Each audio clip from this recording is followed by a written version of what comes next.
What's going on, guys, and welcome to an episode of Snap Decisions. I am back on YouTube for the first time in months, and I've got a guest with me who was probably one of my OG guests that I had on the show. It is NERFHERDER.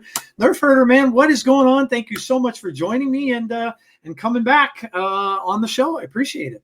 Yeah, thanks for having me, Joe. I gotta say, is that your intro song? Like, did you get that? Okay. No, that is my good friend of mine, actually, who I met through. I was doing a podcast about maybe 4 years during COVID before this. That was all 80s like stuff.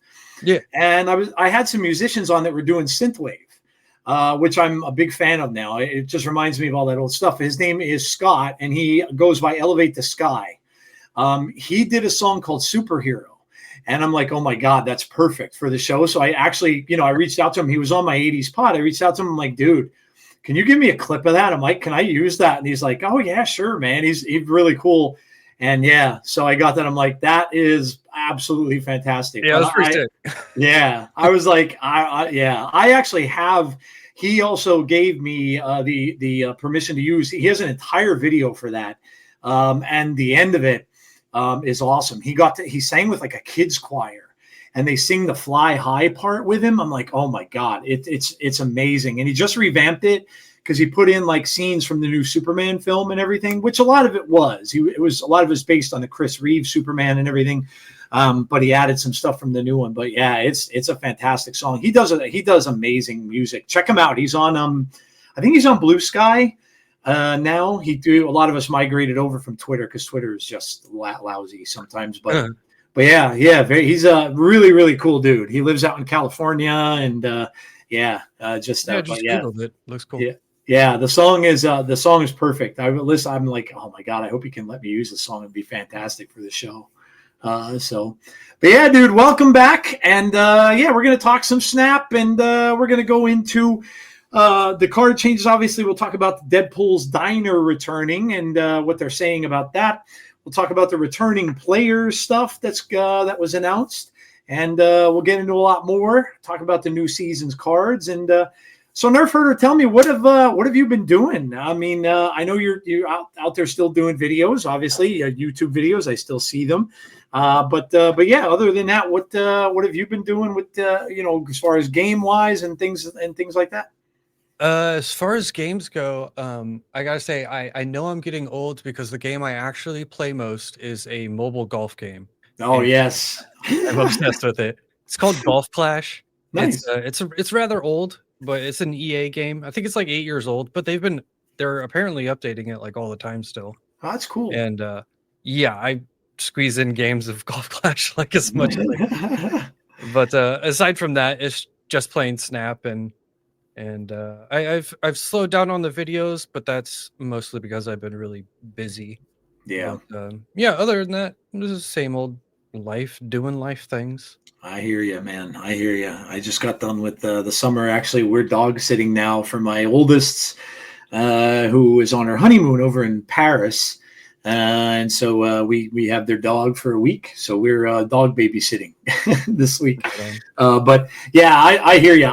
It's fun to go back to like older stuff. I like to I still get on my PlayStation from time to time, and I'm playing like some of the classic, like the old Final Fantasy games that I played years ago and stuff. It's fun to like revisit stuff like that.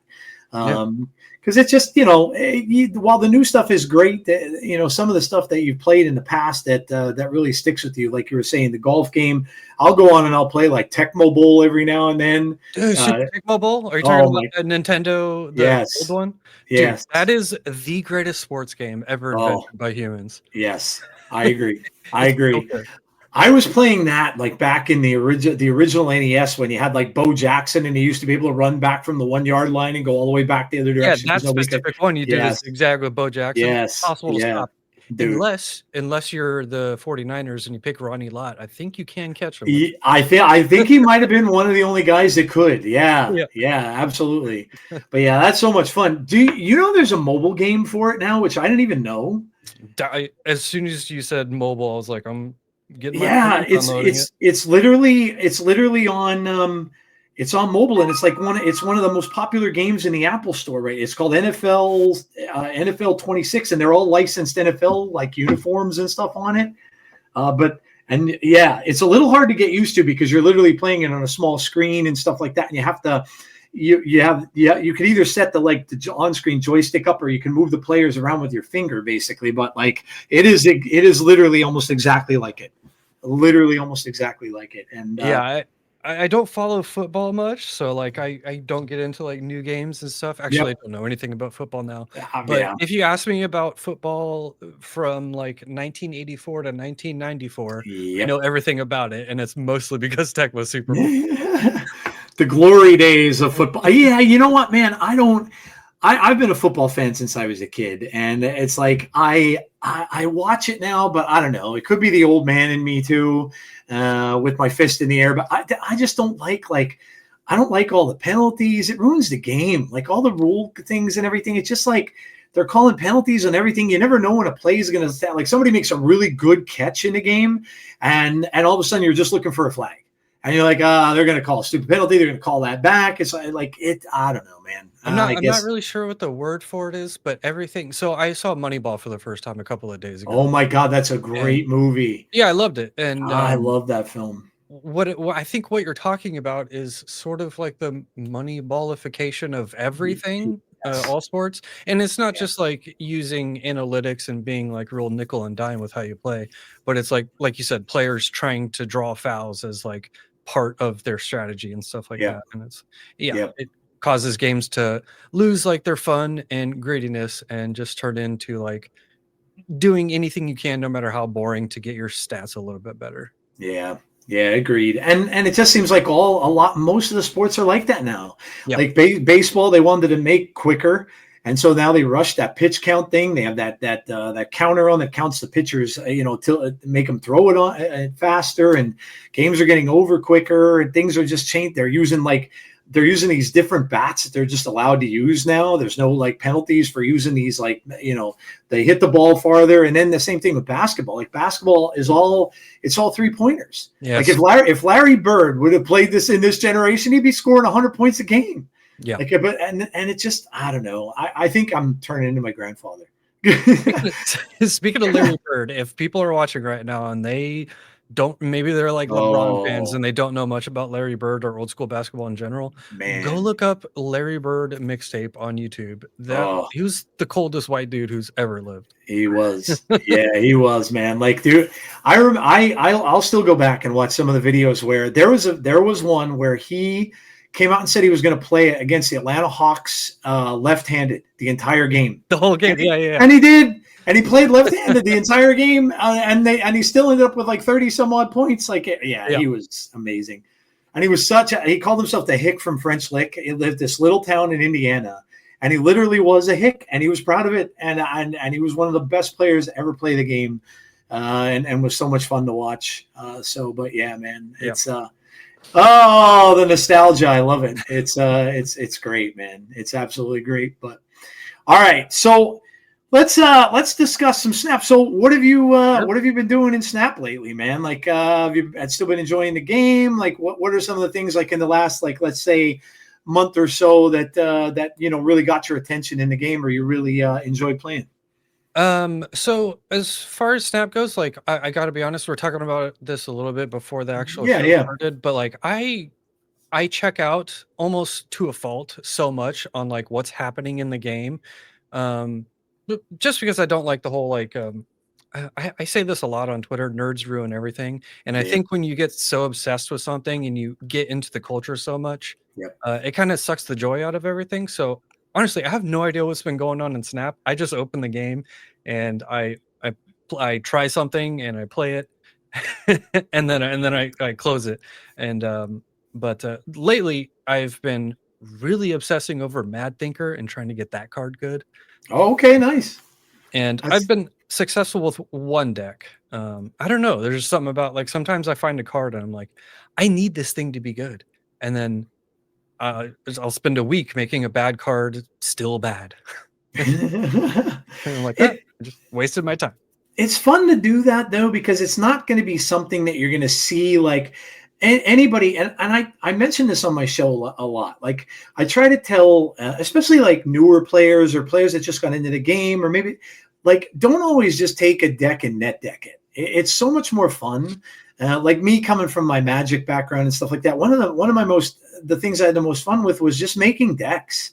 Mm-hmm. And now I get it. With Snap, it's harder because you don't have as many cards to mess around with. Although they're doing a much better job lately with almost 10 cards a month, trying to make that different. But and I get it. It's very easy to watch a creator's video and be like, yeah, they're in the top level of Infinite. I'm just going to take their deck and I'm just going to use it. Which I understand that, but part of the whole thing is like you were doing. Take a card like Mad Thinker that you aren't seeing. Nobody's playing the card, and just try to, there's got to be something where it'll fit into, and just like trying to come up with that thing that it does, and then having it work out is actually a cool part of playing card games. Yeah, yeah. And some advice for people who do net deck. If you're gonna take a creator's deck, anybody's deck, yeah, and play it, first, don't change anything in the deck. Play it for like a dozen games or so to understand why the cards are there. But I think net decking is great when you put your own twist on it. And I will say that like everybody has their own style of play and their own way of thinking, and different cards in the game can accomplish the same goal but be more suited to how you think and how you play. Yeah. So even if you are a net decker, I actually do think it's correct to maybe change one or two cards to adjust how you would usually play a game. And then, you're playing a sort of original deck that is more custom to you. Because I do know there's people who like, as a creator, this bothers me, is when I make a deck and I'm always worried that people are going to pick it up and not do well with it and then blame me and then never watch a video of mine again. Yeah. Yeah. So I just want to preface net decking and stuff like that. You got to make it your own. Otherwise you're going to do a lot better. Yeah.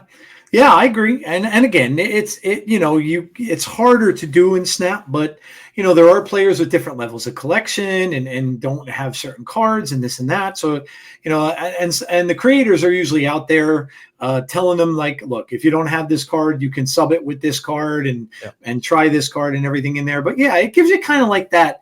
It's like a sense of accomplishment almost. Like when you stick a different card or two in there and then you're playing and you win, you're like, oh, hey, that's kind of cool. I did a couple adjustments to it. I made it my own, and and now I'm winning some games and everything like that. So so that's cool. Yeah.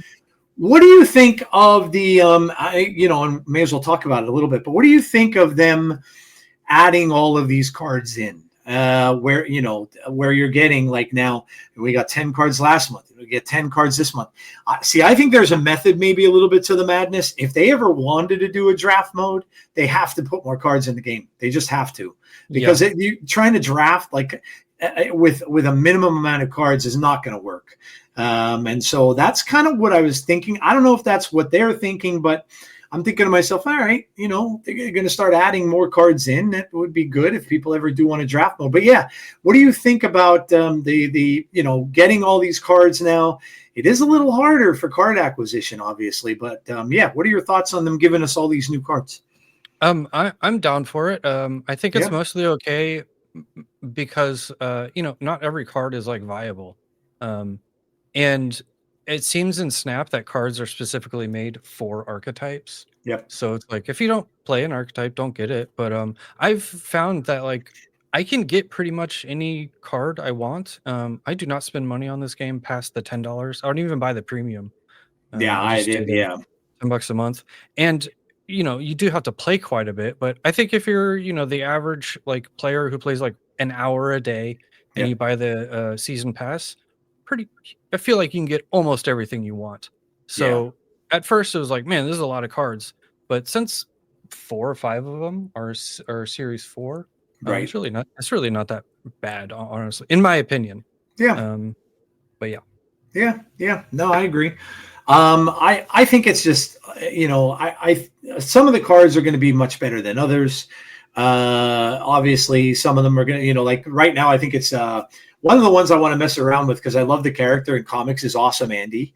Nobody's playing Awesome Andy because it's just not really that great of a card. But I'm like, I always like the character though, and I'm like, yeah, I'm just going to mess around with it at some point and use it for something, whether it be, I don't know, an Amora. I don't know, but it was just just something that because I haven't seen a soul playing the card. But it's not the best. Yeah, no, it's definitely not. It's probably one of the worst cards of the month, if not the worst card of the month so far. But so far this, well, actually, we'll go back a little bit. So, of any of the previous seasons that you played, what are like some of the cards that you're really enjoying to play right now? Oh, geez. I totally forgot. Oh yeah, last season was. Oh yeah. We have androids this month. Yeah. Last month. Wait, what was last month?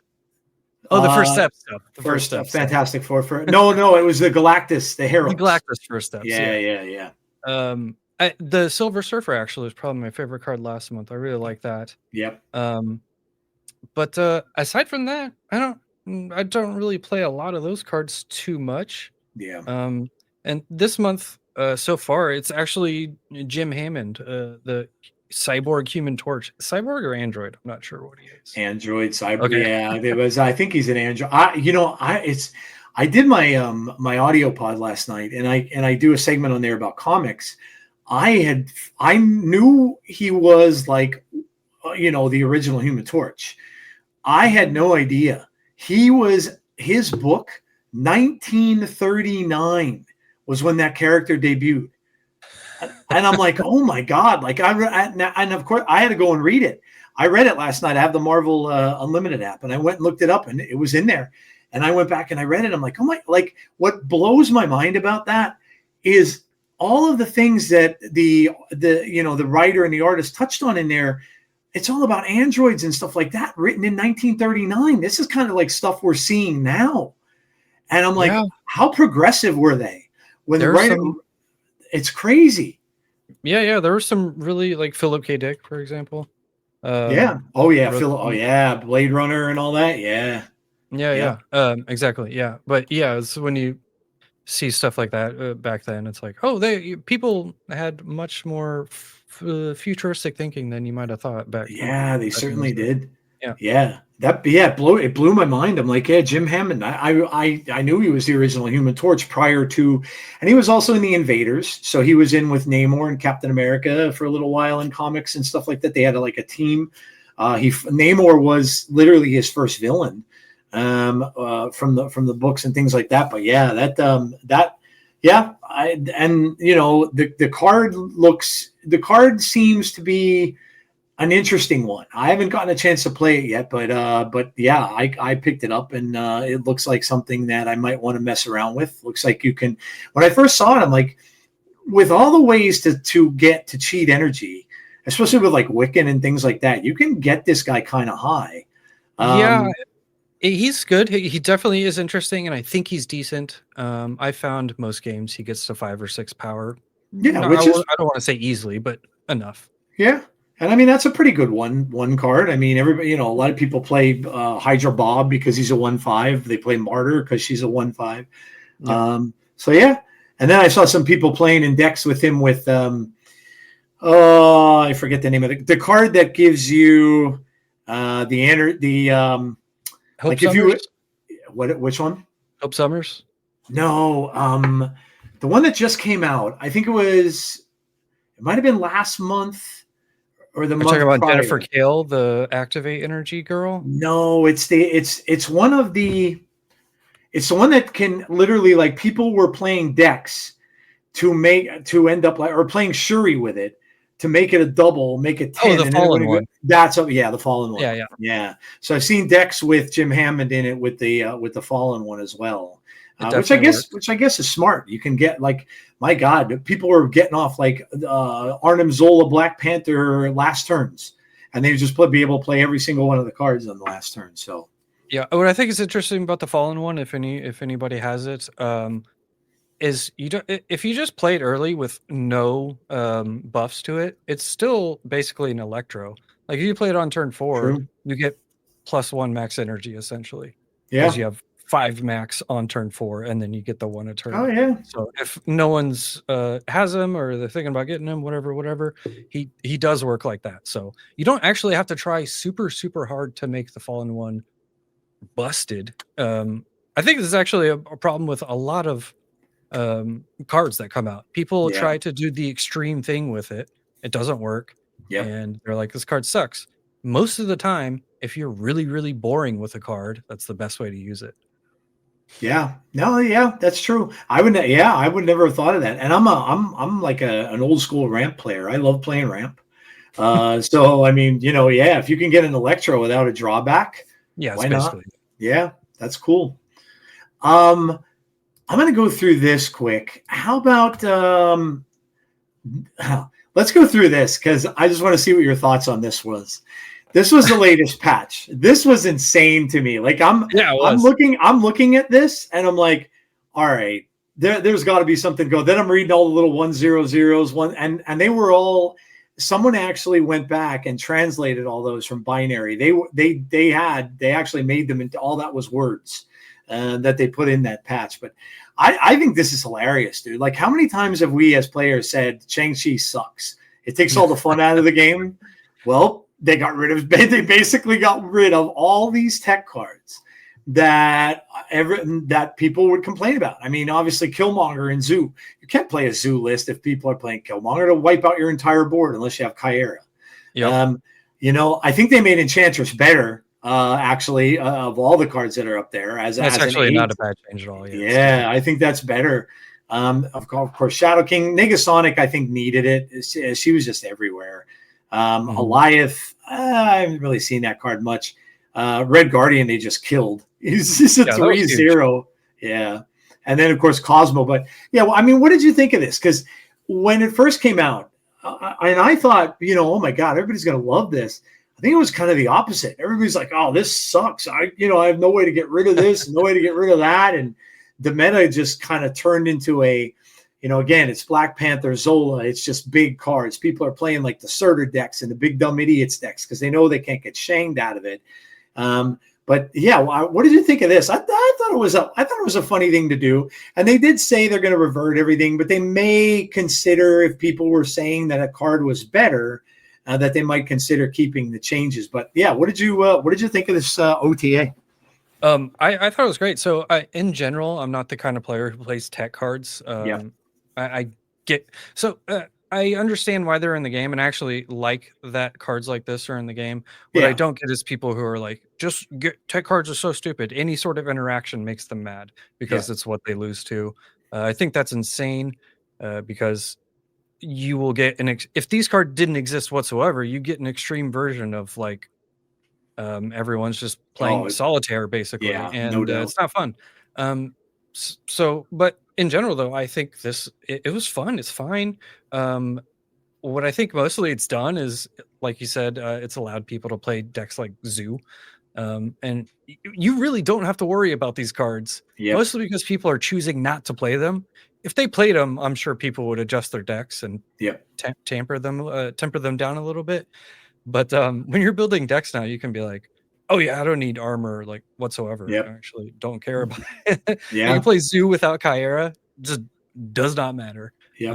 Which is pretty fun. But it's too early to tell if this is actually going to be annoying or not, I think. Yeah, and it was kind of similar to those imbalance patches that they used to do in the past. A little bit where they kind of just like shake it up a little, and I don't know, I kind of think it's there was some of the people who listen to my show have said that they enjoyed when the game had, like, remember when they were doing the Avengers and X-Men stuff, and that stuff was just fun, and a lot of it was like went along with the season or went along with like things that were going on in movies and stuff like that. And I think that's pretty fun to do. And this was very similar. They had, they were saying that they got invaded by androids and the androids took over. And then that's why this happened. I don't know. To me, I think it just makes games fun. You change them up a little bit. You make it a little bit different. The meta sometimes does get pretty stale. Like we talked about earlier, when people net deck things and they see that a good deck is winning, like I'll name one, Victoria Hand. Victoria Hand is just super good and super popular, and it just seems like all these new cards come out just so easily fit into that deck. And now you get a change in that for a little bit. A couple of weeks or so go by, and it's not the same old thing all the time, which I think is kind of, I don't know. I think it's good for the game, and I think it just makes it more fun to play. Yeah, the meta changes so fast in this game. It's kind of like staggering. Yep. To a point where I actually think people stop playing stuff that probably were technically better because it's not new. Yep. The meta and players in general have a, I don't want to say problem, but yeah, every time something new comes out, it's like, well, that's replacing this card in the deck, therefore we're never playing that other card again. And I think that's actually a mistake if we're trying to be super sweaty about it. Yeah. But yeah. So are you saying that these? Sorry, I didn't read like the patch notes and stuff. That's okay. Are you saying that this is a temporary change? Yeah, they came out like a day later, and they had a post on Twitter that said that they're going to be reverted. For the most part, but then they said they will consider, like, if people give them, people let them know their opinions and stuff on certain cards, they may consider keeping some of them the way that they changed to. But you can kind of like look through the list and figure which ones they may keep and which ones they're more than likely going to revert. Like Red Guardian, there's no way he's staying at a 0. No, it's just bad. Yeah, you have to play it with like Bass and Agent Venom now. Yeah. So there's some that you could just see that won't. But like, for instance, like, well, you know what? We can go through them quick, because I would like to get your opinions on like whether or not you'd revert them or not. Because I was going through that I did an OTA pod the other day about this. And I was just kind of thinking about like which ones I would keep and which ones I wouldn't. So we'll start at the top. So Shang-Chi, obviously he just blows up one 10+ card in a lane instead of multiple. Would you keep Shang that way? I mean, I kind of thought about it a little bit, and I thought, it might not be so bad. Because it does give the players that are playing like the Big Dumb Idiots decks or the Surtur decks and stuff like that an opportunity where Shang just isn't going to instantaneously win that lane. And that's a lot of times what would happen. If you would build up a lane and you had a couple big cards on that lane, Shang would come out, and that player is winning that lane. I mean, it's that simple. So yeah, would you want Shang to stay that way, or would you want him to revert it? I think keeping it at 110 power is actually fine, but they would have to increase the power of Shang itself, in my opinion. I think you either go like 4/4, 4/5, kill 110 power thing, or you just go back to the old one and lower his power actually down to maybe like 1 or 2. Oh, okay. But in general, I don't. It so far it hasn't like bothered me being like, oh, look at all these giant cards everywhere. Yeah. But yeah, this one's obviously, I think it's gonna get changed back. I would agree. Yeah, I think they'll change. They have often said that Shang is like a release valve. Yeah, you have to have Shang in the game. Yeah. Yeah. So yeah, you're probably right. I would agree with that. The next one there is Killmonger. Now, Killmonger, I know it would hurt Destroy in a big way if they left it the way it is, because that's really the way, Destroy wants to like use the Killmonger to blow up stuff all over the board if they have an X-23 or if they have whatever. But I don't know. To me, this one, I would consider keeping it just that one lane, because again, you revert it back to what it was. And again, there goes the people that want to play Zoo without using Kyera, even if they have it. Some people don't have Kyera that are playing Zoo. So that basically wipes out that format. So I think instead of doing that, I don't see that it would be that bad to just keep it one lane. But what are your thoughts on Killmonger? This one does feel bad, particularly if you're playing Destroy. Overall, I think the card is like, it doesn't exist anymore, in my opinion. I don't think anyone's going to play this unless they're trying to kill their own stuff like Deadpool. But I mean, it's not like Zoo decks are like running rampant. No, they're not. You get on the ladder. They're not. Like, Gilgamesh, how dare you? Yeah, right. But it does feel bad. This feels like it's not good, and keeping this would essentially erase the card. So overall, I think if they're going to keep it to one lane only, they would have to really increase the power, probably up to 5, because most things, like with stuff like this, it kills all the 2-drops at a location. Let's say on average 1.5 2-drops. A 2-drop is usually 2 or 3 power, so that means Killmonger is usually a 3/6, a 3/7 Yeah. when you take all its value in. So killing all the lanes, it was like overpowered. It felt really stupid and good, Yep. honestly. But with a 3/3, it feels bad. So I think they'd have to bump up the power a little bit to make it to where if it kills 1 or 2 drops, you're still getting, like 8 power out of it, I guess. Okay. Yeah. If that Yeah, that made makes sense. sense. Yep. Like cumulative value. Yep. Enchantress, you know what? I don't mind the extra power on her. I mean, there's a lot of ongoing decks out there now. Yeah. And a lot of times, you kind of are banking on that card, a tribunal deck, or, a lot of these other just ongoing cards with Captain America and Captain Carter and all that kind of stuff where they set up that one big lane.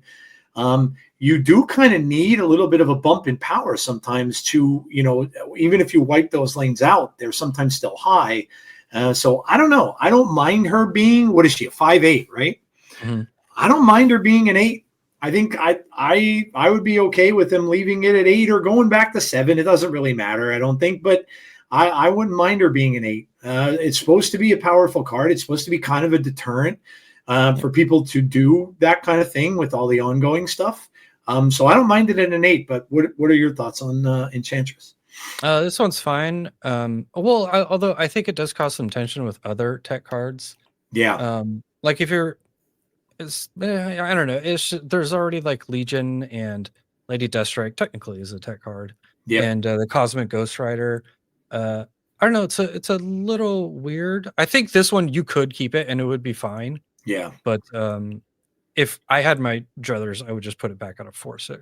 Just put it back to the 4/6 what it was. Yeah. Just mostly because like Zabu, and it's easier to squeeze in a secondary play. A 5/8, you can only also play a 1-drop, and it's not the best. Anyways, I think a 4/6 is better for it. Zabu's a good call. Yeah, I didn't really think about the Zabu play with it. Yeah, that's true. Yeah, that's a good point. I mean, she's still going to destroy. She's still going to damage whatever she hits anyway. So it's still effective, but yeah. Yeah. Shadow King. I don't think there's any chance that he stays that way. I think he goes back to what he was. And you know what? Of all the, I don't know though. It used to be this. Yeah, that's true. Of all the cards that I think they did, I think Goliath and Shadow King were probably the two mesmerizing ones to me, because Shadow King is he's kind of like, they used to, they say Shang's kind of necessary. I think Shadow King kind of is too. Yeah. And Goliath just doesn't see a lot of play. But yeah, what are your thoughts on Shadow King? I do not care about this card whatsoever. Mostly because I hate it. I don't play it really much. I don't play it. I hate it. My favorite type of decks are like scaling decks. Like Bishop is, I think, my favorite card in the game. Nice. So yeah, Shadow King. I'm like, I hate this card so much. So I would keep it at a 3/3. I don't care. Yeah, it's one of those cards that, again, like I said, I don't even see it played that much, and it becomes a thing when certain decks get to be really, really popular. But yeah, I would agree with that. Negasonic. I don't know if I'd have been so harsh on the card, but the card is pretty.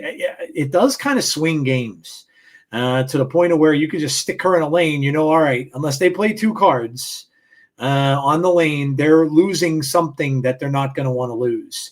And then this combined with a lot of those decks that had Juggernaut in them and everything can be kind of tough. But I don't know if I'd go that harsh on it. But I might make it cost maybe 1 more than it used to. I don't know. But yeah, what are your thoughts on Negasonic?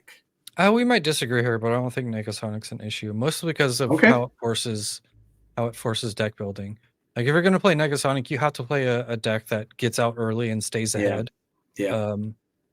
To me, yeah. So it's like a 3/3. I guess the 3/3 is annoying but that wasn't because her herself is like super good. It was because you could pair it with another 3 cost card, which was usually like something like Juggernaut, which both of those together is super annoying. Yeah. But I think just a 3/3 Negasonic and then putting Juggernaut at 4/5, I think those two is it's totally fine. I think it would be completely different if you just keep Negasonic at a 3/3 and keep Juggernaut at a 4/5. I don't think the issue is still there anymore.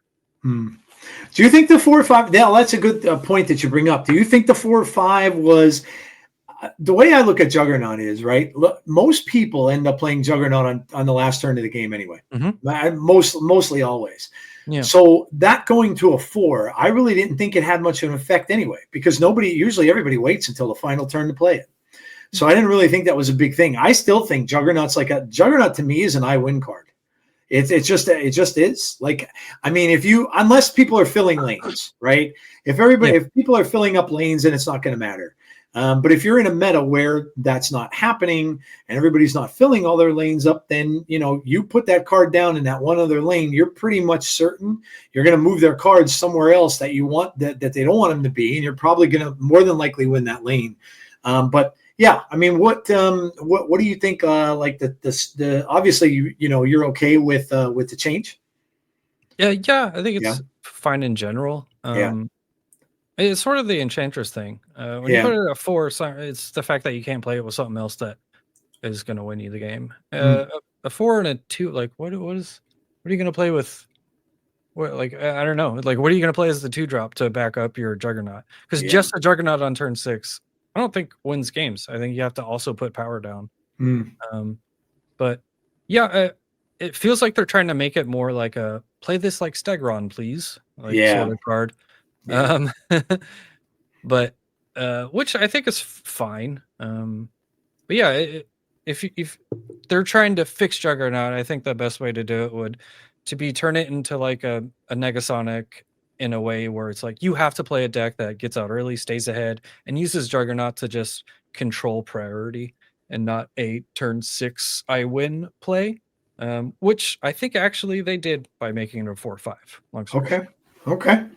I have to ask you, and we'll get back to the to this patch here, but were you playing any of the last turn decks that were out there with first steps? Were you doing the whole Sunspot Invisible Woman deck that was out there, Havoc decks that would play like the Prodigy on Invisible Woman first steps, and then you'd be able to hit all those cards with the last turn thing? Were you playing those at all, or were you playing against them? What were your thoughts on those? I played Klea versions of that deck. Okay. I don't know. The Klea is another card that I got like unhealthily with. But yeah, I played Klea versions of that deck. I didn't play the stock standard list. Okay. And honestly, yes, it was very good. But the thing I hated about that was just when they copied their Invisible Woman, and then you have to sit through like 8 triggers of Havoc. And I'm like, I would just close the game. I don't want to sit through that. Right? Yeah. They should have hit the fast forward button on those. They tend to have that fast forward thing going off on things that you don't want it to do. You're like, I want to see that. That's why I did this crazy combo. Yeah. But yeah, it seems like that's calmed down a little bit anyway. People are still playing it, and it was it was a pretty reliable deck. But especially if you got I think it's still super solid. It's one of the better decks. Yeah. Still. Yeah. It's just not to a point where it's right. Obnoxiously bad. Yeah. Agreed. How about Alioth? Again, Alioth, I think with the change they made to the card, obviously the initial version was overpowered. I would agree with that. But I mean, that was ridiculous. Think back about that. Like it just deleted cards. Oh my God. Talk about an I win card. That was stupid. Yep. I'll tell you what, man, being an OG Galactus player, the minute Alioth came out, I'm like, oh my God, this is amazing. This is amazing. You get a follow-up card to your Galactus with that, and it's like, you're just winning. But am I remembering correctly that like when you played it, it did literally just eat the cards? They disappeared from the cards were gone. Yeah. Yep. The cards just never got played. Yep. Oh my God, I loved it. Those were the days. But yeah, what do you think of? Again, I think Alioth is fine the way it is now. It's certainly not a meta staple. You don't see it very much. And I don't necessarily think they had to tone this all the way down the way that they did, because it wasn't being used very often anyway. Unless you see like the only places I would see it honestly were in Arshem. People playing Arshem decks. It was really it. But yeah, what are your thoughts on Goliath's change? Yeah, 6 power is just harsh. Yeah, And I don't like it. I guess this is the same as like Negasonic and Juggernaut. I do not mind tech cards where you're forced to play a certain way. yeah, And usually I like if I play an Goliath deck, I usually put another 6 cost card in the deck because obviously like if you don't have priority, Goliath is a non-card. It's pointless. So I put leader and Elias together because if like one doesn't win the game, the other one usually will. yeah. I know nobody uses leader now at the moment, but if I play Elias, I'm usually playing leader too.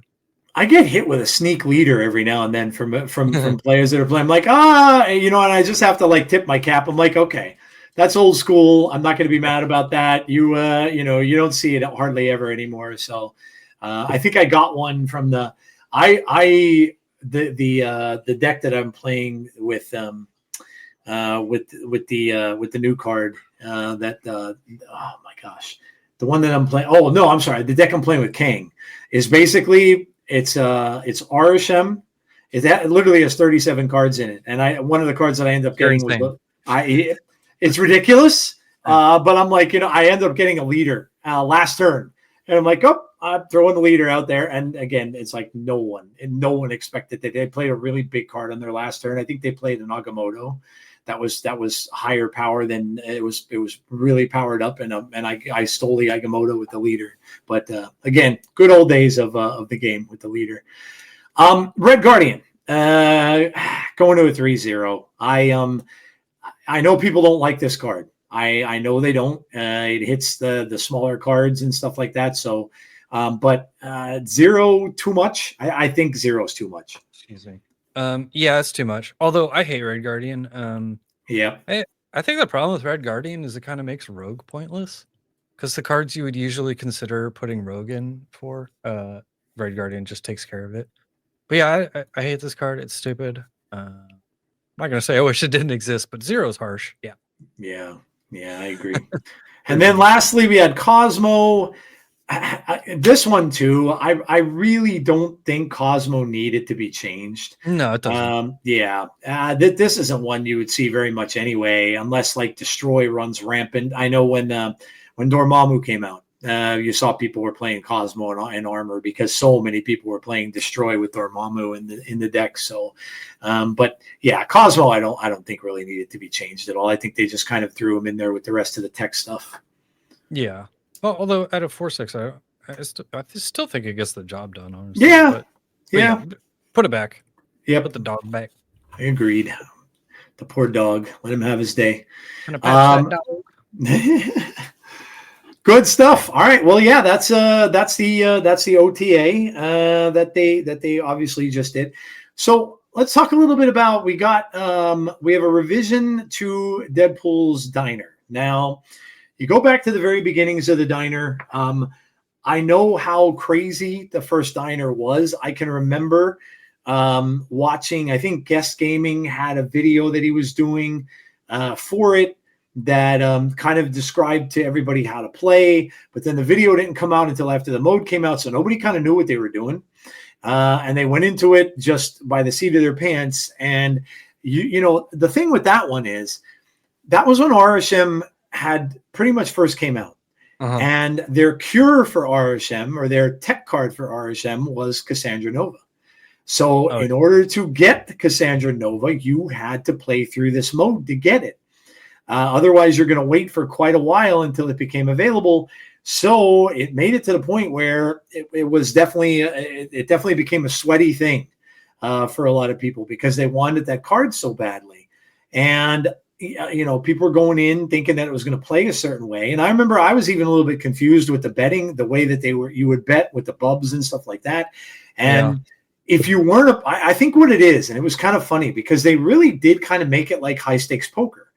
If you weren't playing at the lower tables, because a lot of times at high stakes poker, you'll play at the lower tables first and you'll try to build up a coffer, right? Until you try to jump to the next one and then the next one. So that if you would lose, you're not losing that badly. You're still going to have enough built up where you're just going to lose a little bit. And people weren't playing like that. They were just jumping up like they were leveling up. And I was like, nope, I'm just going to go up and up and up. And then they get to the thing, they'd lose and it'd go all the way back down to the bottom. And it's like, well, yeah, I mean, that's kind of the way that plays out. But now they're changing it. They're making it where, well, first of all, they have a shop now instead of you're getting the card on a ladder. Okay. So they have a shop now where you're going to be able to, but there basically are no stakes anymore. Each player can decide whether they want to double or triple their bets, and only that player would lose that decides to do it. Like whoever loses the match, you don't have to go and double. You don't have to do any of that. And if one player decides to do it, then only they're going to be affected by it, not both people playing. But yeah, it's all in. Was in the note? It was in. Hold on, I'm gonna pull it up. September 16th patch note. Yeah, it's in the. I had to look it up because it's not in the game now. I found it on. Let me see if I still have. I might still have the screenshot that I shared actually. Hold on, I will get it. It is. I know I shared it on Twitter, so I'll pull it off my Twitter. Now I think the place you got to find it is on the website. Because I don't think they have. Okay, here it is. Deadpool's Diner's back September 18th to 25th at server reset, blah, blah, blah. We've taken the pressure off so you can focus on the fun. Now you only ever risk what you raise. With no more auto doubling on turns 5 and 6. Stakes are truly on the diner. Your opponent's snaps raise only their side. Your snaps raise only yours. So you can still hit sizzling payouts by snapping up to 3 times or keep it cool with 1 or 2. You'll always see when your opponent raises, giving you the intel to decide whether to push or play it safe. Plus, with fewer tables, losing at the top won't send you tumbling down to the bottom, making for a smoother climb. Win or lose, your matches fuel progress on the plate missions, which can be completed by snapping. Plate missions will earn you nachos, which is a currency for the new shop. Plate missions will also refresh automatically as you complete them. It's big stakes without the big flameouts and a much tastier path to victory. Win matches, complete missions, progress on the maximum effort reward track, and take all of your nachos to the shop where you'll be able to cash in on new rewards like red fire borders, gold chain borders, and the new Series 4 card Danger. So, okay, so they're basically they're making bankroll management for dummies. Yep. Okay. Yep. Good explanation. Yeah. I like that. Yeah. Because if you ever gamble or you in any form whatsoever, it doesn't matter what currency you're gambling in. Never play more than if you need 10 times your buy-in is like bare minimum. Yep. If you're being super conservative, I would say 50 times your buy-in is usually what you should gamble with most. But yeah, that's what I did in the Deadpool diner. It was a little annoying because I would, you'd have, I don't know, let's say 1 million bubs or whatever the hell they were, and I still would only be playing games that were like 10,000. Yep.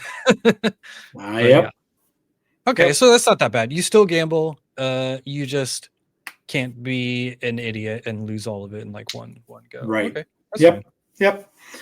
So, and then of course the Series 4 card Danger is included in it in the shop there that you can get, and they're putting missions along with it too, kind of like they do with all their other game modes now. So you're gonna have missions that you can complete.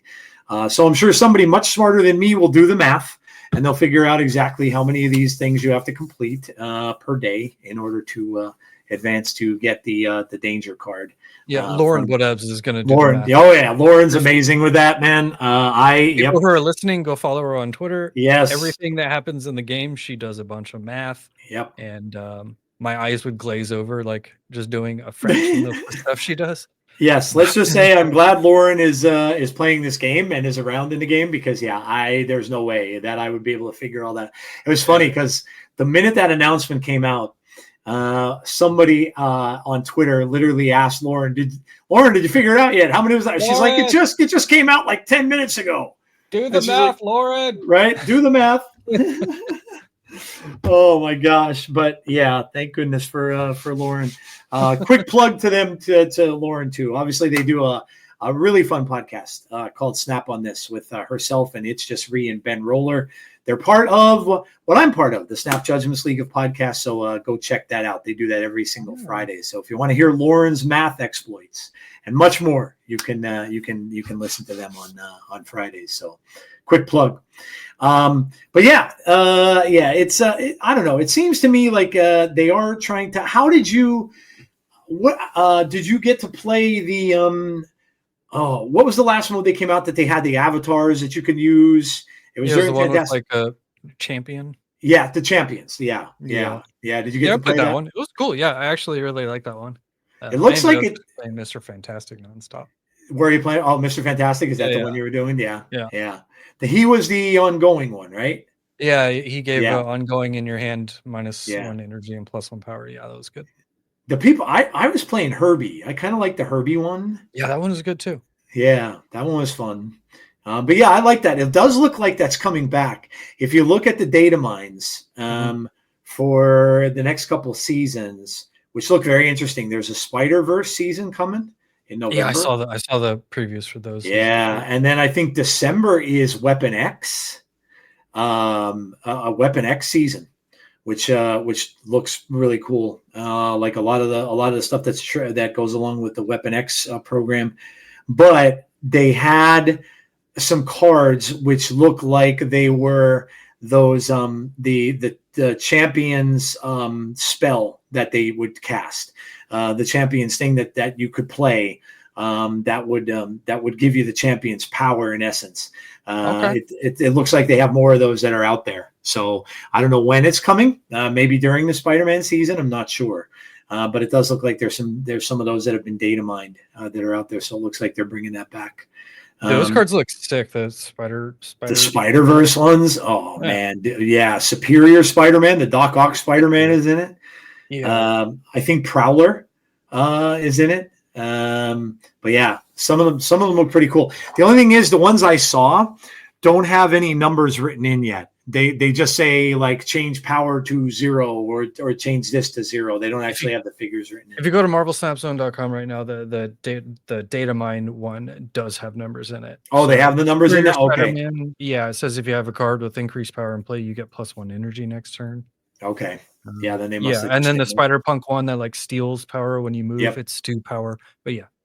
Spider-Punk is a lot of people like Spider-Punk. That's going to be a fun season. Everybody loves Spider-Man. So, and obviously with the animated stuff for the Spider-Man. Oh, I think Spider-Man Noir is in it too, or Noir.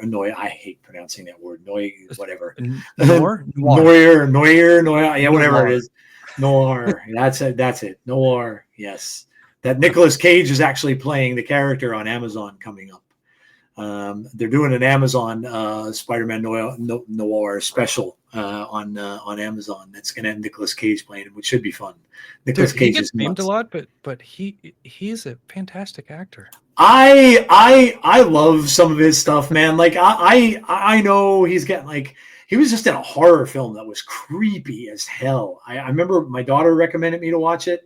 Long Legs. Was it called Manny? Oh, okay. Long Legs was the name of it. But yeah, he's been in some. I had the TV on the other day, and it was the one he was in where it was like an end of the world type of thing where I think he was a scientist or something, and the sun spots were getting too close to the Earth, and then he Knowing. I think the movie's called Knowing. Yeah. That's another one with him in it, but yeah, Nicolas Cage I think is great. I love him. I don't know why people like say that he's nuts in all the good ways. Yeah, perfect crazy. Check out Mandy if you haven't checked that one out. It's a little Mandy. Weird.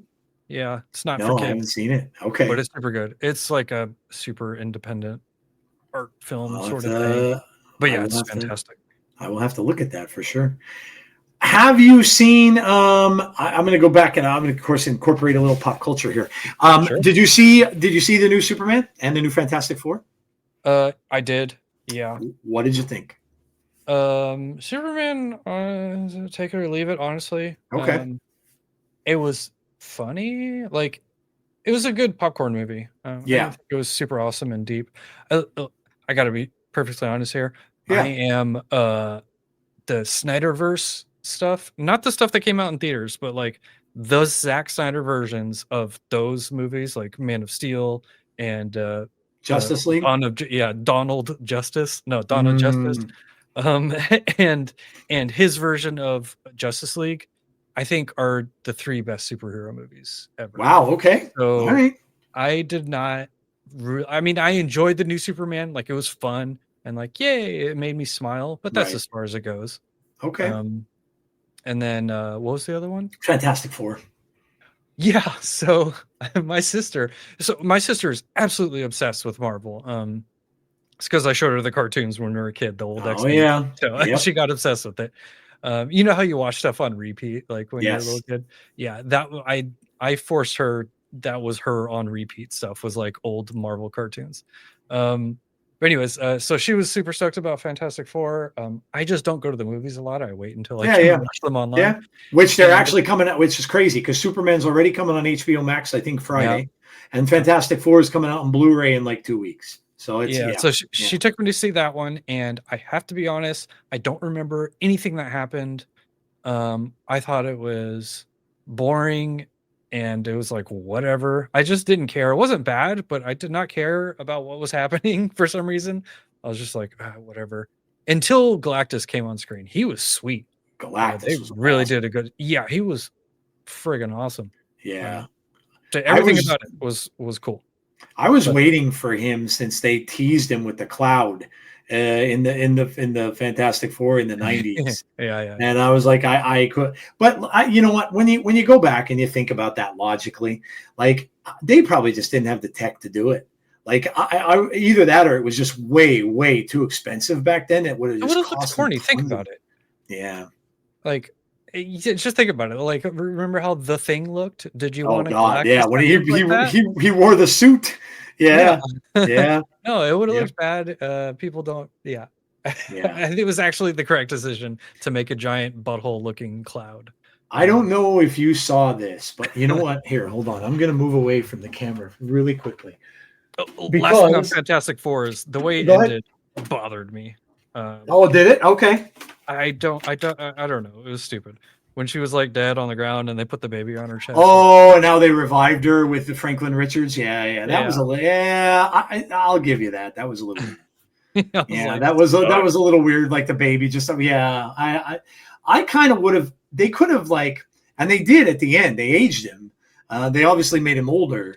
Yeah. But you know, Franklin is an omniversal being basically, and like he's so powerful that I get it. I understand the standpoint of that, but having the baby do that, when a baby would not know anywhere near like the capacity to do things like that, it's like kind of silly. It's instinct though. No, that's where I check out usually with comic book stuff is when you start getting into like Franklin Reeves. It's like, you can create and destroy universes at will. I'm just like, my eyes glaze over. I'm like, and nothing matters. Like, what are we doing? Like, I don't know. That's what they're setting up. They're setting up Doomsday with that. I think that's pretty much what it is. Yeah, that's where they're going with that. I think it's the 2015 comic version of Secret War. I think is what they're going to generally do. The one from think about that. Yeah, the one from the 80s, like that was to sell toys. They made that comic book to sell toys. And so I was like, they're not going to do that one because like they did everything to sell toys in the 80s. Yeah, they did. I have to show you. So I I think I saw it. You posted that on Twitter. The popcorn bucket. Yeah, dude. I was like, I have got to get this thing. Was that the actual theater? Yeah, so the popcorn goes inside there. Yeah, but did you buy that at the theater? No, I couldn't find one. I had to get it on eBay. I bought it from somebody on eBay. I think it's ridiculous. But yeah, I'm like, my wife, you should have seen the look on my wife's face. She's like, how big is this thing? I'm like, it's pretty big. When I got it, she's like, where the hell are you putting that? And I'm like, it's going to go on my nerd shelf somewhere. And but yeah, man, I was like, I've always been I've been a Galactus fan since like I read, of course, the reprints because I was way too young to read the originals. But I can remember reading the Galactus comics in like the 70s, probably like mid 70s or so. But I've always loved the character. I Same. don't know why, but I always. But yeah, I thought he was amazing on screen. I thought it was awesome the way that they made him look. Yeah, Dude, that popcorn bucket is like the pinnacle of like useless merch, but it it's is so cool that Yeah, it yeah, doesn't matter. yep. There is no doubt about it. Yes, it is absolutely because that's it. I mean, it sits on a shelf. That's really all it's ever going to do. I was never going to put any food in it. I wasn't going to let popcorn touch it. So I'm like, yep, that's going to sit on a shelf and collect dust.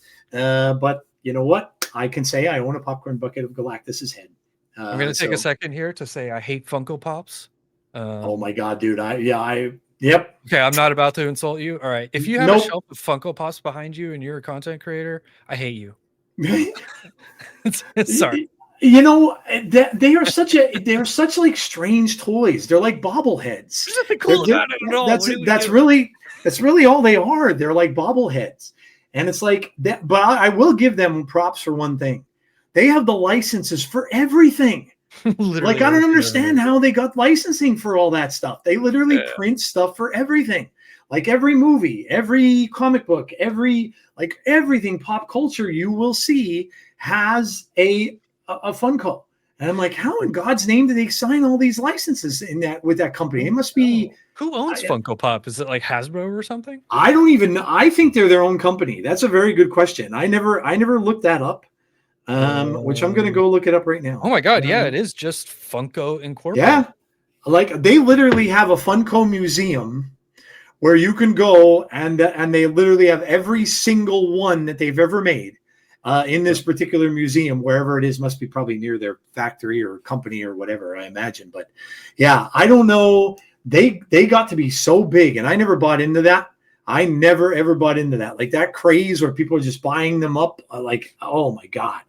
I don't get it. I hate them. They're stupid. Yeah. Sorry. I mean, we grew up with bobbleheads, right? Like that's what you used to see. Bobbleheads bobble.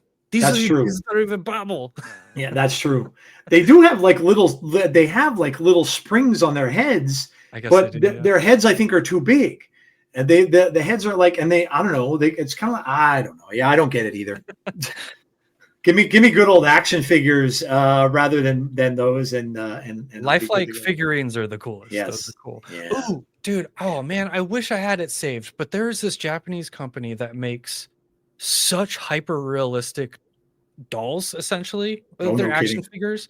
Man, it was on Reddit. Let me see if I bookmarked it. Maybe, hopefully. Yeah, that would be cool.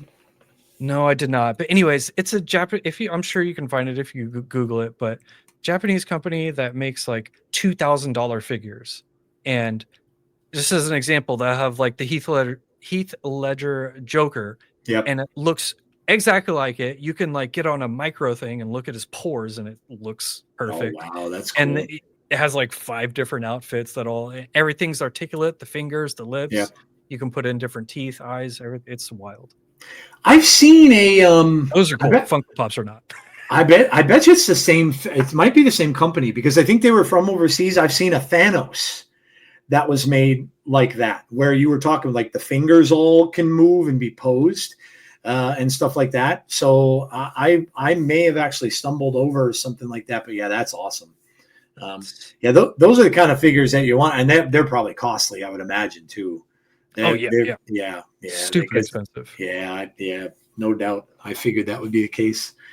So I'm trying to think now. We have next year is Spider-Man. Oh, I found it. Sorry. No. Yeah. JD.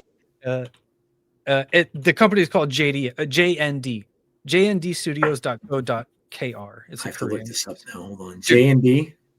Yeah, here's the website. It's jndstudios.co.kr. Hyper real movie statues. It's titled when I look it up on Google. Holy shit, dude! They have John Wick. Oh my God, look at that! I know, dude. This is so sick. Dude, right? look at this, guys. That's amazing. Look at that.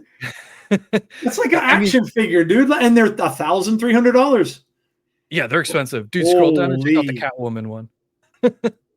Look at Bane and Two-Face. Oh my God. Yeah, they're so good, right?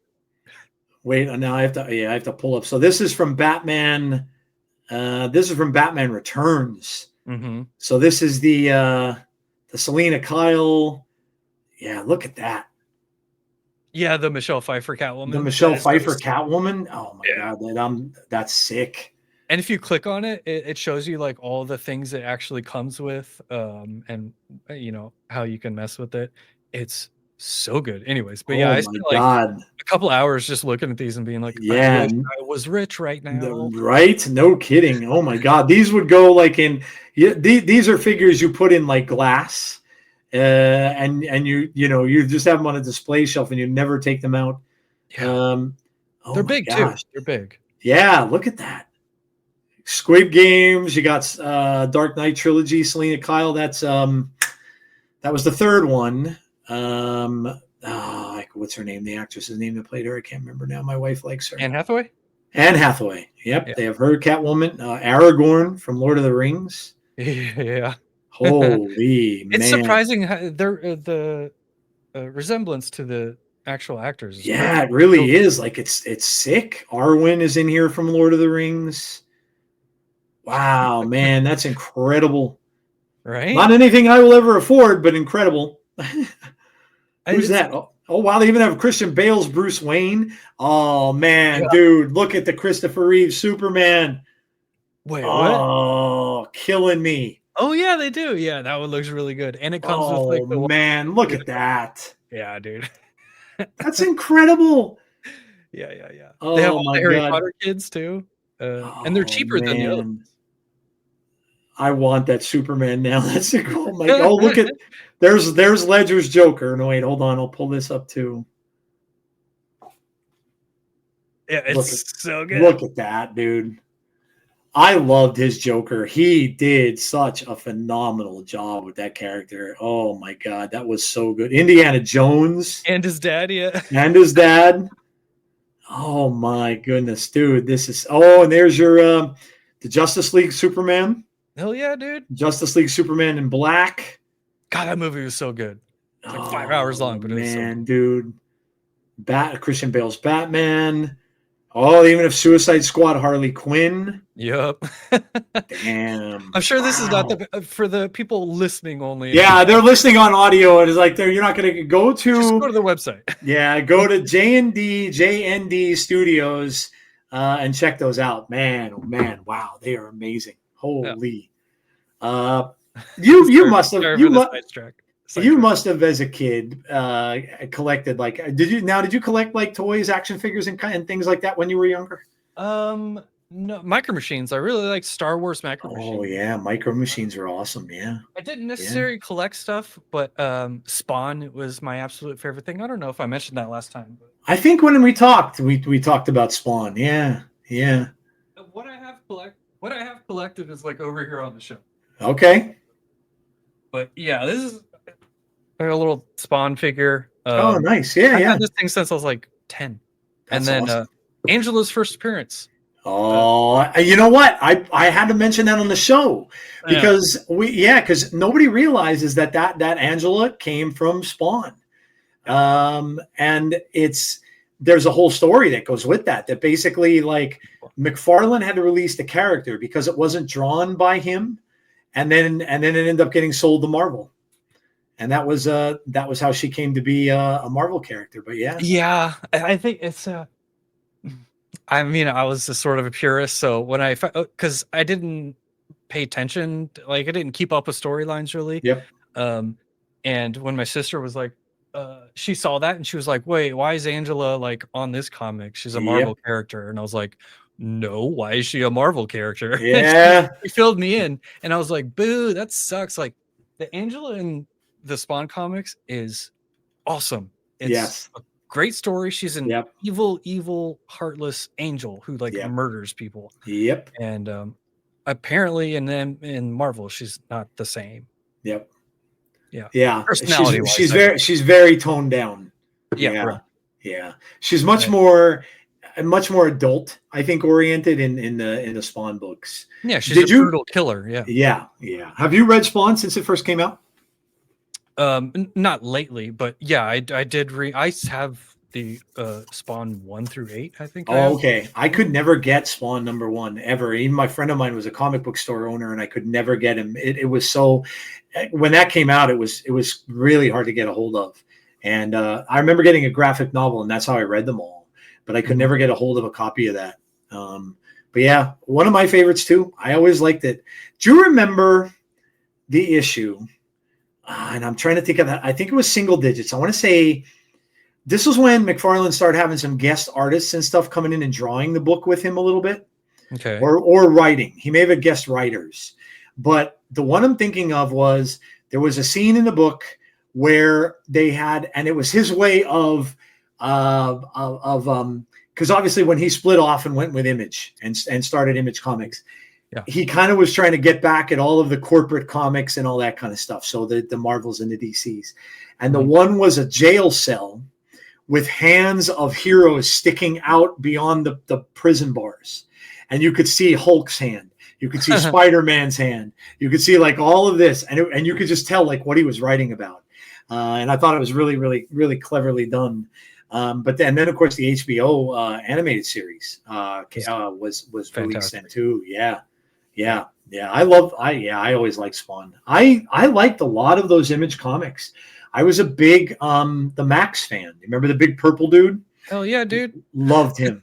Got that whole run. I read that weird, entire MTV show too. On Liquid Television back in the day. Yeah, loved that book. So yeah, it was a fun time. The 90s were weird for comics. It really was. Yeah. You got a gazillion different covers of each book. Did you watch X-Men 97? I can't sit through cartoons to be perfectly honest. Okay. The reason I ask is because I'm sure you probably were you reading any X-Men at all back in the 90s, like the Fatal Attraction storyline with Magneto? No, honestly, like the extent of my comic books is I read weird stuff like Spawn. Okay. Hold on, check this out. Yeah. I don't. Sorry if this is. No, you're good. Lady Death, dude. Oh my God, yeah. This is the sort of thing I was into. Yeah, okay. It started as one thing, obviously, because I'm 12 and I see that cover. Yepper. It's what I kept reading. I would have gravitated to that too. Yeah. Yeah.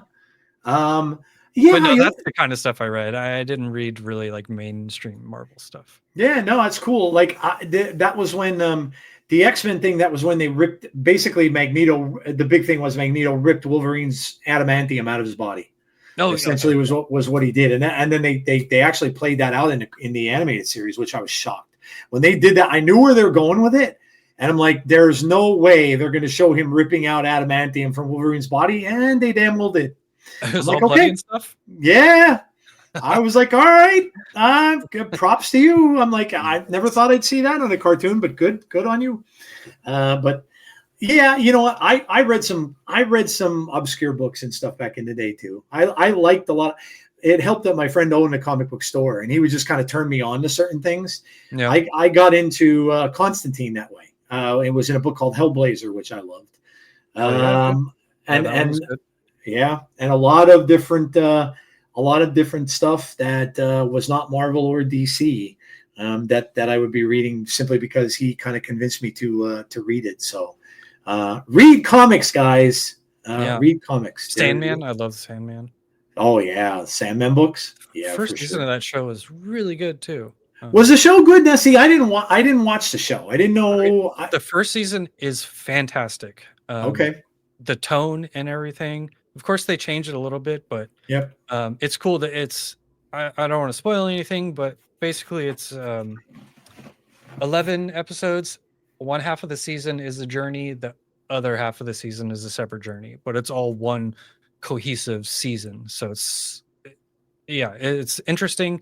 It's very, very cool. The vibes are awesome. Don't watch season 2. As so many times that will be the case. They'll make one really awesome opening season, and then they'll go to season 2, and it'll just be like, what happened? Constantine's in season 1 of Sandman. It's a girl. Oh, is he really? Yeah, it's a girl. That's cool. Did you hear that Keanu Reeves is doing a sequel to that after all these years? Shut up! Really? Yes. Yes, I heard Underrated that. movie.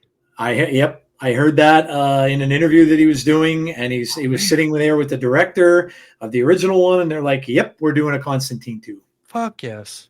I'm like, that's yeah, that's awesome. Yeah.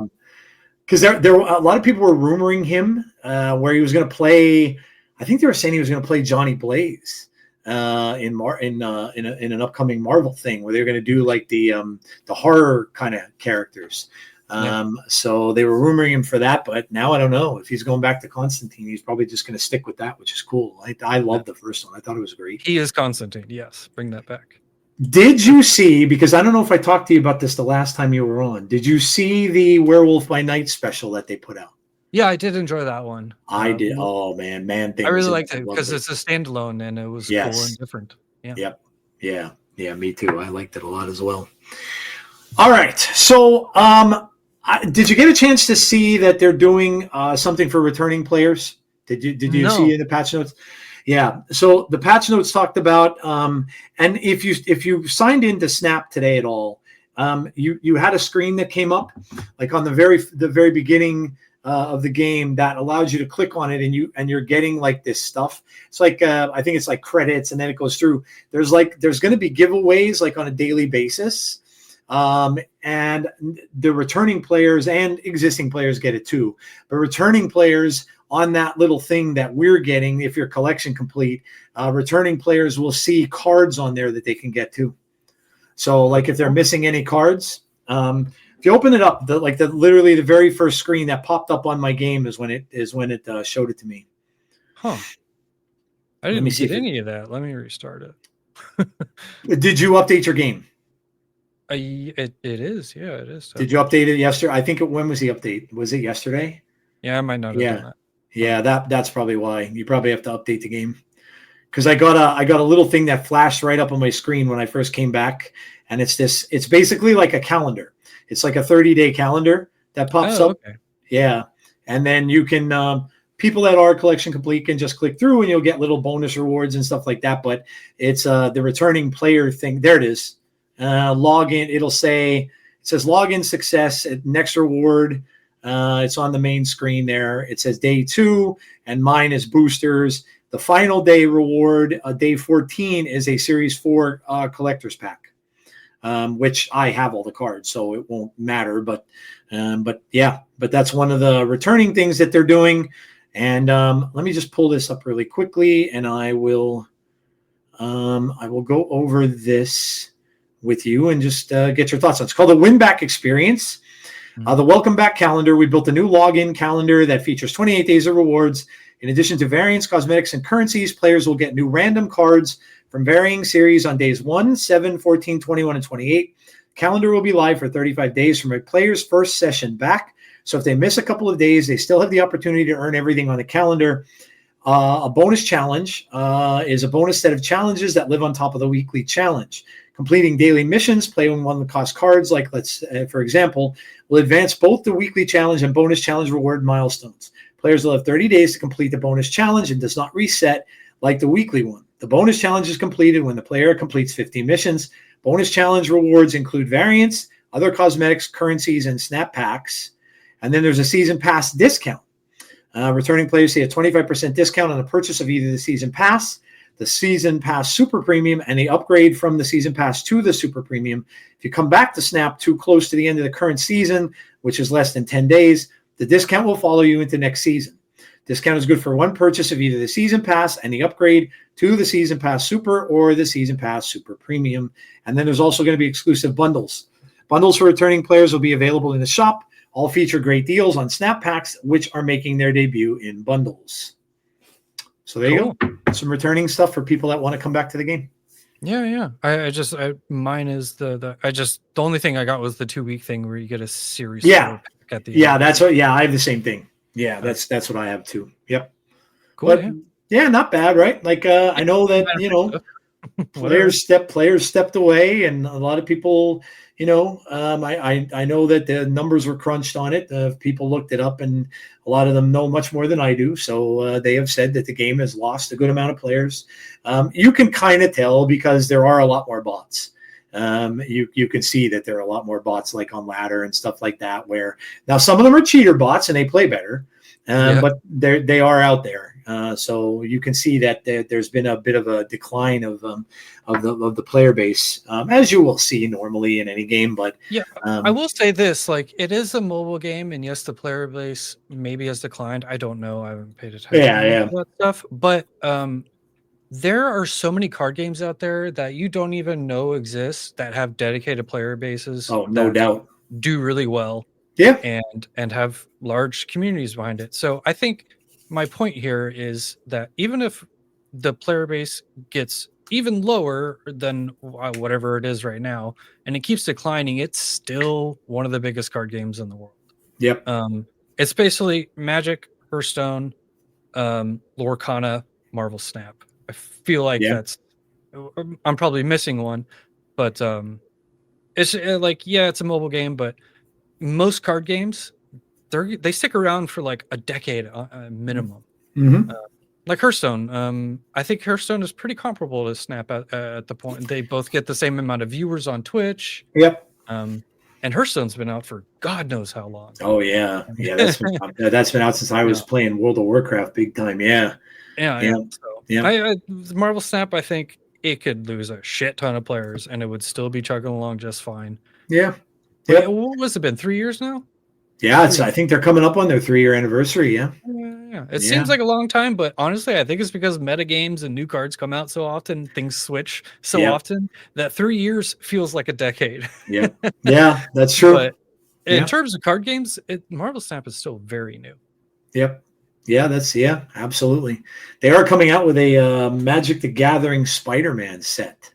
Oh God! Actually, I know. I'm like, I was looking at the artwork. I'm like, oh, it's stellar. And Glenn Jones, actually, who of course is one of the developers of Snap, has worked on that. I guess when he was still there. So you like the Universes Beyond stuff? The Magic stuff? Yeah, like the different IPs going into Magic. I think I may have bought one set of it. I think I bought the Walking Dead one, and I don't think I ever played any of them.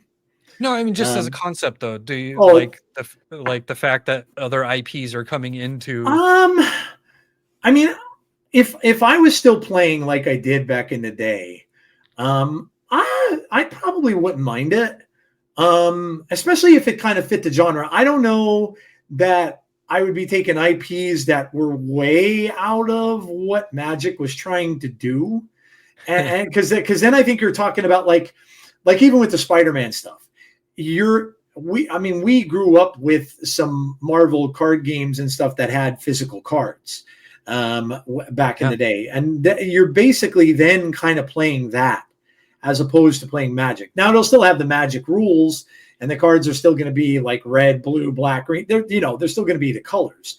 But it is a little weird. Because you're kind of get away from what the game is. Yeah. Like I played Magic for a living, so ultimately I would not care like if my deck had a lightning bolt and a Jace the Mind Sculptor, and then I also play like Spider-Man. It would be weird, but I would not hesitate to do it. It wouldn't bother me that much. But yeah, it is weird when you're like, I cast Frodo. I guess Lord of the Rings gets a pass because it's also high fantasy. I can see the comparisons with it. Did you see? Well, you must have seen it. The guy who opened up that pack and got that one ring in his ring. Oh my God! What I don't understand about that is he mailed it to go get it like checked or rated. He did. Yep. Why, guys? I would. You know those dudes like in movies who walk around with a briefcase that's handcuffed to them? Yep. Wearing a suit. I would go out and buy a suit, like a fitted suit. I would get a steel briefcase, handcuff it to myself, and fly my happy ass to wherever it is they're going to rate that card. I would not trust the USPS. Nope. With that. I 100% agree. I would like, no way. When you know that is a one of a kind, that dude hit the lottery, man. He hit the lottery. Yeah. He absolutely hit the lottery, and apparently they're doing that. I think with a lot of these other sets. Now the one for Spider-Man is an Infinity Gauntlet, so it's literally it's not the Infinity Gauntlet. It's a stone It's the Soul Stone. That is going to Okay. be like an extremely rare card from the set. So yeah, I mean, look, it's kind of cool. You know, you and I both remember playing Magic back in the day, and I to this day, I want to vomit when I look to see how much my cards are worth now. If I still had my Beta Black Lotus that I owned, which is selling for upwards of $75,000. I could have. A friend of mine hurts people's hearts, dude. but me and Joe have probably shuffled up Power of 9 cards with no Oh, we sleeves did. and played them on a kitchen table. It was. I hate myself. Yep. A friend of mine. Now, I wasn't. The thing was, like, I would go out, and I don't know if you did this kind of thing too. I would go out and I'd buy, if a new set would come out, I'd go out and I'd buy either a bunch of packs or I'd buy a box, just to get the new set for the most part. Now, you wouldn't get a complete new set because you wouldn't get all the rares and stuff, but for the most part, you'd get all the commons and uncommons. And then the dealers back then, the people who you'd go to tournaments that would be holding the tournaments or whoever, they would want the newer cards. So many times I'd go to them and they'd have binders filled with all these old cards where they would just trade. They're like, oh yeah, give me 4 of your new ones and I'll give you this Black Lotus. And that's how I got most of my cards. Now a friend of mine, he went bananas with it because he got all beta. He had a beta Power 9. So all beta cards, right? Yeah. Now he made out okay. He sold his card collection and got a down payment on his house. So he did pretty well. But he came up to me one day. He saw me in a mall like some years back. And he came up to me and he goes, Joe, did you ever go and price our cards? And I'm like, nope. And I'm thinking I probably don't want to. And he goes, you will be sick when you see what these cards are going for. And I'm like, and I ended up going home and I looked on eBay and I'm like, oh my God. Like millionaires. Yeah. There's only a couple things in my life I truly like regret to where like I don't like thinking about it because it makes me feel so bad. Is that like having all the dual lands and just like messing the edges of them up and just they're just old and all shitty now. But another one is I was really early on in Bitcoin. I'm not as bad as the 10,000 Bitcoin for a pizza guy, but I mined a bunch of different coins. And I also mined Bitcoin. Long story short, at one point I had about 50 Bitcoin, and this is back when it was worth $150 or so. I had 50 of them. I stopped mining them and doing all that, and I just eventually used them all up by buying stuff. And when I ran out of Bitcoin, there were still only $300, I think, a Bitcoin. And I was like, my logic was, I'm going to spend this money now because $300 is insane. I started when it was like $10. So it being at 300, I was like, I'm spending this while I got it. Yep. And cut to now, what's 50 times 50,000? 2.5 million? Yeah, exactly. Like, my current wife, I bought a plane ticket for her. She messaged me. How we met is she messaged me on Facebook and she said, I think you're cute. Do you remember me? And I was like, yes. She was like, I'm in Louisiana. I would like to fly and come hang out with you. And I was like, I have Bitcoin. I will pay for that. It was my last of my Bitcoin. And I spent, I think it was 3 Bitcoin on buying a plane ticket for her. She flew home. And now I like to remind her every now and then that was a $150,000 plane ticket. And I never touched Bitcoin again after that. And I hate myself. Man. I hate thinking about it. Looking back at stuff, you know what I mean? Like you just don't think about it. You know, you just, it's like when I can remember, I go back to this when I was a kid, even, I think I might've been 17 or 18. My friends wanted to go on a trip to Atlantic City. And I'm like, okay. You know, we all had to raise some money.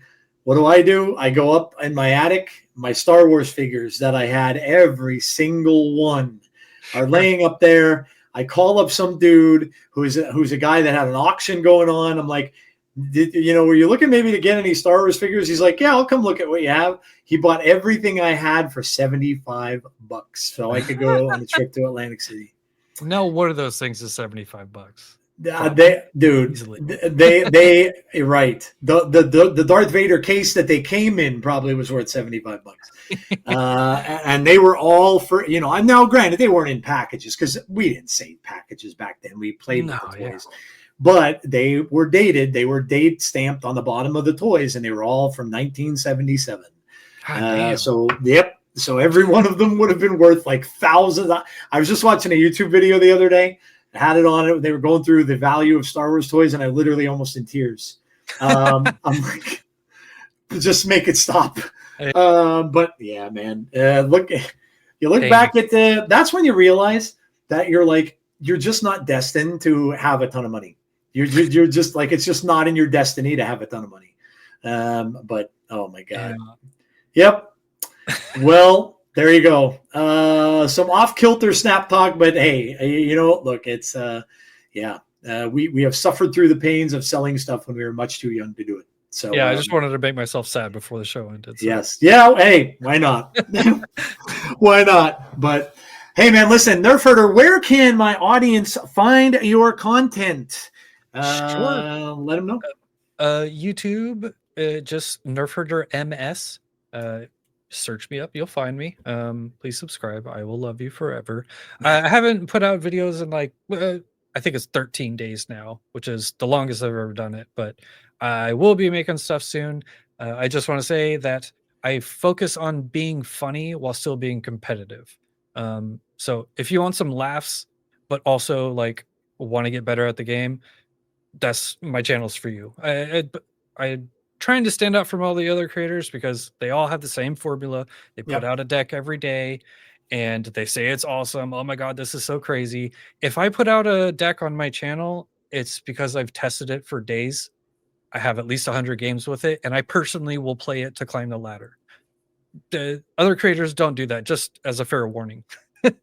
So anyways, I tried to I'm looking for the word, but I actually care about the viewers and the games they're going to play. So, yeah, look, I mean, NERFHERDER was someone that I watched right off the bat. I think I met you through the Kid Snap because you were on the Kid with the Kid Snap. Oh yeah. I remember. Yeah, look, great guy to watch. Very entertaining, and just tries to keep it lighter and funny and stuff like that. And it's something that we all need in content and stuff today for sure. Obviously inspired some of the stuff that I do on the podcast too. So thank you for that. But yeah, thank you so much for joining me, man. It was great chatting with you again. And obviously, come back anytime. I would love to have you back again sometime. So yeah, always down. Awesome. Well, there you go, guys. I am back to stay. I will be having guests again, probably once a week, as long as I don't run out of guests that want to come on the show. But yeah, so thank you all for watching. Please make sure you hit the subscribe button, drop a like on the video as well. Leave me some comments and all that good stuff. And thank you so much for listening wherever you may do so. This will also be out on audio. For those of you who do the audio thing and you don't want to do the video stuff, you'll be able to hear this a little bit later on audio as well. So that is going to do it for this episode of Snap Decisions. Obviously, again, thank you to my guest NERFHERDER for being on. And I will see you guys all in the next one, which will be my pod next Tuesday. So have a great rest of your week. Please stay safe. Be kind to one another always. And hopefully I will talk to you all on the next episode of Snap Decisions. This is your Snap DJ signing off. If only